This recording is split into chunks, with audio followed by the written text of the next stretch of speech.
Dans la cité médiévale de Laon, les commerces fermés ne manquent pas et cela attriste les habitants. C'est dommage parce que c'était une ville qui était vivante, avec des commerçants dynamiques autrefois. Et puis maintenant, ça se vide et on ne sait pas bien pourquoi. Ce bâtiment reste clos depuis des années. Sa propriétaire n'a pas trouvé preneur. Alors elle devrait bientôt subir la taxation supplémentaire décidée par la mairie. Je pense qu'elle pourrait baisser vu l'état des travaux. On va y arriver. C'est pour ça qu'on a décidé de mettre ce local à l'assujettir à la taxe sur les locaux commerciaux vacants pour pouvoir faire bouger les lignes plus rapidement. 26 propriétaires sont déjà visés. Ils risquent jusqu'à 20% de taxes en plus d'ici 3 ans.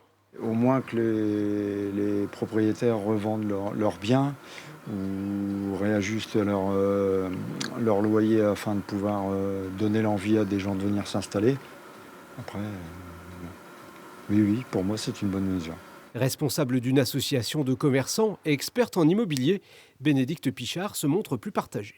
J'ai un client qui se pose la question de savoir si c'est encore rentable d'acquérir et de louer tel quel sur Laon. Très honnêtement, si on se pose tous la question et qu'ils partent, c'est pas bon. Donc je pense qu'il faut aider les propriétaires. Pour la municipalité, il s'agit justement de pousser les intéressés au dialogue et à la recherche de solutions. On ne va pas rentrer dans un conflit, on n'est pas là pour ça.